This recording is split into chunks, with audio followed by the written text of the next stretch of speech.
সরস্বতী পুজো তো শেষ, তো কালকে ষষ্ঠীও হয়ে গেল। তো আজকে ভাবছি ঠাকুরদের নিজের স্থানে রেখে দেবো, কারণ আমাদের বাড়ির সরস্বতীরা তো মানে বিসর্জন করা হয় না, এগুলো বিভিন্ন সময় বিভিন্ন জায়গা থেকে কেনা হয়েছে, সেগুলোই পুজো করা হয়। আর এই যে ফুল মালাগুলো যেগুলো শুকিয়ে গেছে, যেগুলো পরানো হয়েছিল, সেগুলোই একটু পরিষ্কার করে নিচ্ছি।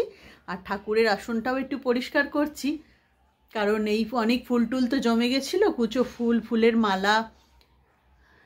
আর ঠাকুরদের নিজের স্থানেও রেখে দেবো, সরস্বতী মা সরস্বতীদের যেখানে যার স্থান সেখানেই রেখে দেবো, মানে বাড়ির আসনে, ঠাকুরের আসনে যিনি যেখানে থাকেন সেখানেই রাখা হবে। আর এই যে সমস্ত ঠাকুরের যে টুকটাক বাসন বার করেছিলাম, অল্প কয়েকটাই বের করেছিলাম, সেগুলোই সব ধুয়ে টুয়ে রেখেছিলাম শুকিয়ে, এগুলো একটু মুছে প্যাকিং করে নেবো। এই যে ব্যাগগুলোতে প্যাকিং করে নেব, তাহলে একটু ভালো থাকে। তো সেই সব কাজই চলছে। এদিকে রিম্বিও বলছে মা খিদে পেয়ে গেছে, কারণ ও আজকে স্কুলে যায়নি, স্টাডি লিভে আছে।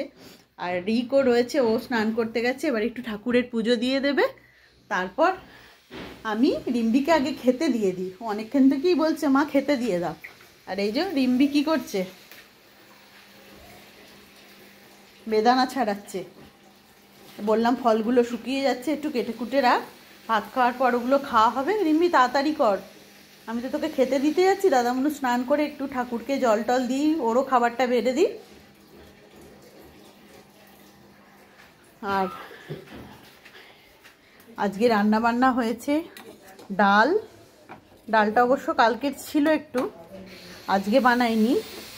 আজকে হয়েছে পমফ্রেট মাছের ঝাল, অবশেষে 3 দিন পর মাছ হলো। রিম্বির তো খুবই প্রবলেমে পড়েছিল।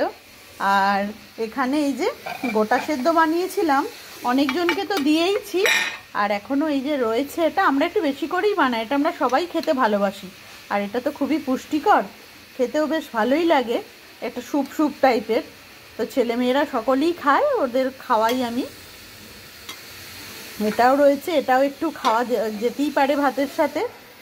আর এখানে আজকে বানিয়েছি পমফ্রেট মাছের ঝাল, ফুলকপি, আলু, শিম, মানে বিট, গাজর যা ছিল সব দিয়ে একটা শুকনো শুকনো এই যে তরকারি বানিয়েছি।